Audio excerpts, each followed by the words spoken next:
Steel का यह क्षेत्र बहुत ही महत्वपूर्ण क्षेत्र है। देश की विकास दर के मामले में जब हम विचार करते हैं तो लोग स्टील की तरफ ही आशा भरी नज़रों से देखते हैं।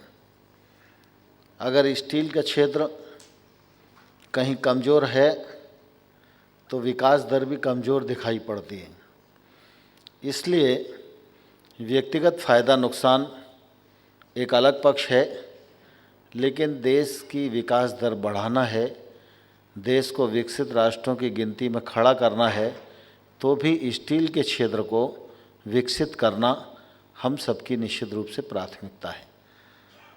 दूसरी ओर अगर हम देखें तो देश के सामने आज सबसे बड़ी चुनौती है बेरोज़गारी, और अगर बेरोज़गारी से निपटना है, बेरोज़गार नौजवान हाथों को रोज़गार उपलब्ध कराना है, तो रोज़गार सृजन की दिशा में, रोज़गार की उपलब्धता की दिशा में और युवा हिंदुस्तान को की ऊर्जा का पूरा उपयोग और दोहन करने की दिशा में स्टील उद्योग का महत्वपूर्ण योगदान हो सकता है।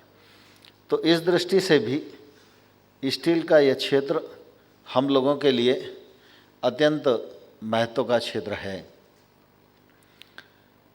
स्टील के क्षेत्र के सामने निश्चित रूप से काफ़ी तकलीफ़ें भी हैं, समस्याएं भी हैं, और मुझे प्रसन्नता है कि एसोचैम जैसे संगठन समय समय पर इस प्रकार की समिट आयोजित करते हैं।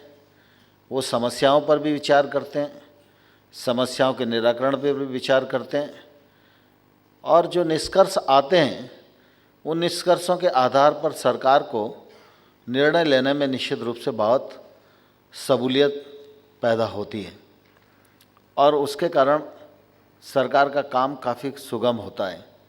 आज यह 8वीं समिट शायद एसोचैम की है। पहले भी जो निष्कर्ष आए हैं उनका भी अपना बहुत महत्व है। आज भी आप दिन भर चर्चा करने वाले हैं।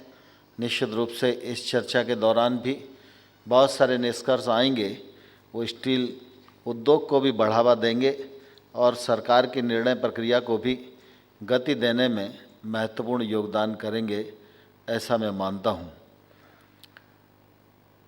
स्टील उद्योग के सामने 2-3 चीज़ें प्रमुख रूप से मैं देखता हूँ।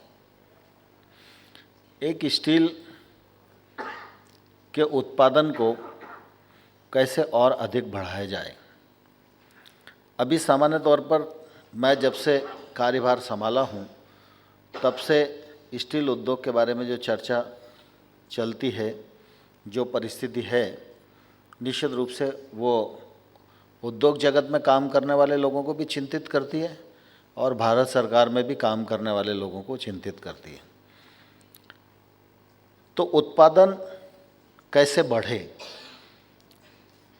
दूसरा, स्टील की खपत हिंदुस्तान में कैसे बढ़े। आज अगर हम देखेंगे तो खपत की स्थिति हिंदुस्तान में प्रति व्यक्ति 60 किलोग्राम है, और दुनिया की देखेंगे तो औसत 215 किलोग्राम है। तो अभी बहुत अंतर है। इस अंतर को भी हमें पाटना होगा। इस अंतर को पाटने के लिए सरकार के क्रियाकलाप, सरकार की दृढ़ इच्छा शक्ति, सरकार के कार्यक्रम ये महत्वपूर्ण योगदान करेंगे, और निश्चित रूप से इस दिशा में प्रधानमंत्री माननीय मोदी जी ने एक कदम आगे बढ़ के बात की है मेक इन इंडिया की। मेक इन इंडिया कार्यक्रम एक बेहद कल्पना है। उस कल्पना में बहुत सारी चीज़ें समाहित हैं। जब वह कल्पना मूर्त रूप लेगी तो निश्चित रूप से स्टील की खपत के मार्ग और खुलेंगे। अभी सामान्य तौर पर अगर हम अपने देश में देखें तो शहरी क्षेत्र में तो जो खपत है थोड़ा उस पर संतोष व्यक्त कर सकते हैं, लेकिन ग्रामीण भारत में देखेंगे तो स्टील की खपत बहुत कम है, क्योंकि बहुत सारे लोग कच्चे मकान में ही रहना पसंद करते हैं या उनकी क्रय शक्ति उतनी है, और अगर पक्के मकान भी बनाते हैं तो उसमें वो स्टील का उपयोग कम से कम ही करते हैं। तो इसलिए इस दृष्टि से भी हमारी चिंता भी है और हमारी प्राथमिकता भी है कि हम खपत को आगे बढ़ावें।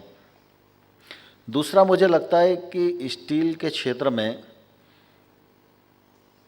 R&D को जितना महत्व देना चाहिए था उसकी कहीं ना कहीं अभी अभाव दिखाई देता है। जब हम स्टील के क्षेत्र को रोजगार के सृजन का मुख्य स्रोत मानते हैं, स्टील के क्षेत्र को देश की ग्रोथ बढ़ाने में मुख्य भूमिका वाला क्षेत्र मानते हैं, वैश्विक प्रतिस्पर्धा में भी स्टील का अपना महत्व है, एक्सपोर्ट और इंपोर्ट में भी स्टील का अपना महत्व है। ऐसी स्थिति में हम प्रतिस्पर्धा में ठहर सकें, दुनिया की दौड़ में खड़े रह सकें, उसमें आगे निकल सकें, इसके लिए ज़रूरी है कि रिसर्च की समृद्धता हमारे पास होनी चाहिए। यद्यपि पिछले दिनों इस दिशा में काफ़ी काम हुआ है, सरकार के माध्यम से भी हुआ है, हमारे निजी क्षेत्र के जो बंधु स्टील इंडस्ट्री में काम कर रहे हैं उन्होंने भी काफ़ी कदम बढ़ाए हैं।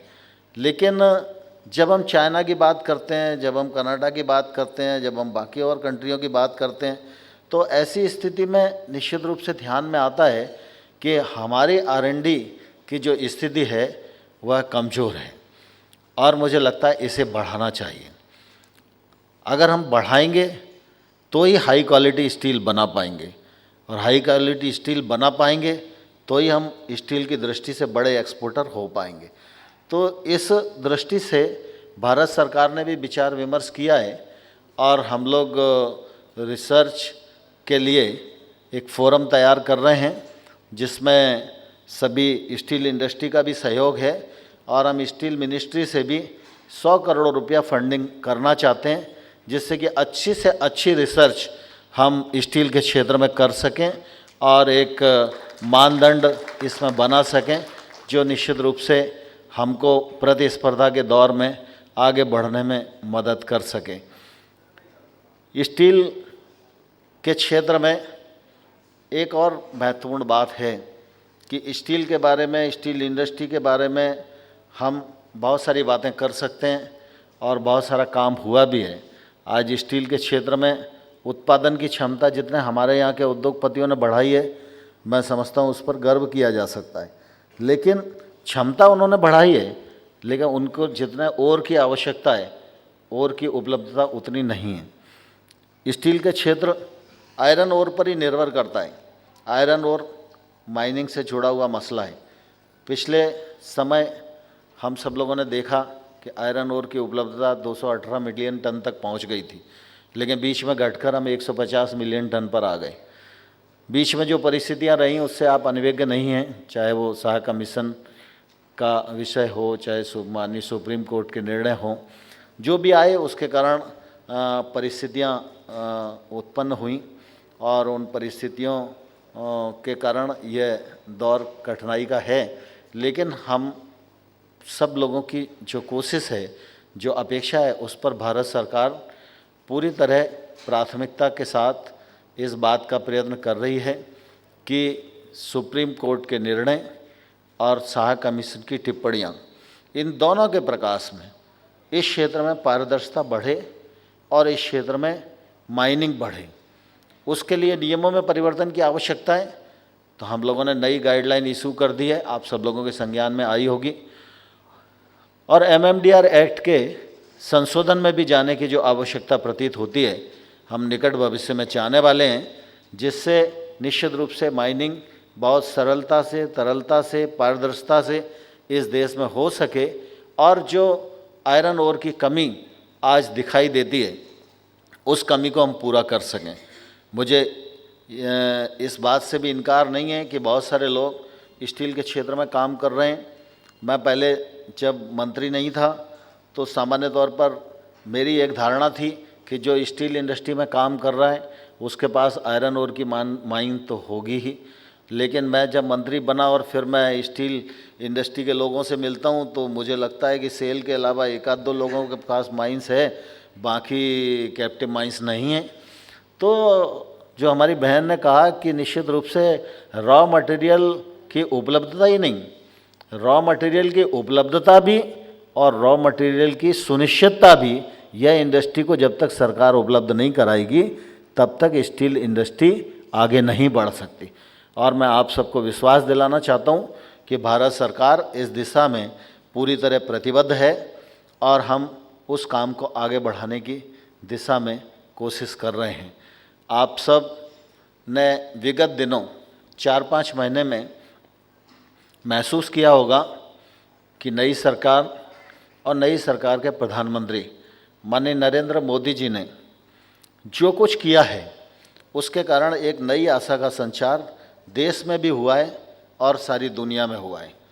स्टील सेक्टर में काम करने वाले अपने भाइयों और बहनों को मैं आश्वस्त करना चाहता हूं कि नरेंद्र मोदी जी दृढ़ संकल्प के धनी हैं, दृढ़ इच्छा शक्ति के साथ वो काम कर रहे हैं। आयरन ओर की उपलब्धता भी बढ़ेगी, आयरन ओर की सुनिश्चितता भी बढ़ेगी और स्टील उद्योग में उत्पादन भी बढ़ेगा और खपत भी बढ़ेगी और हिंदुस्तान की ग्रोथ बढ़ाने में स्टील क्षेत्र का महत्वपूर्ण योगदान होगा। बहुत बहुत धन्यवाद।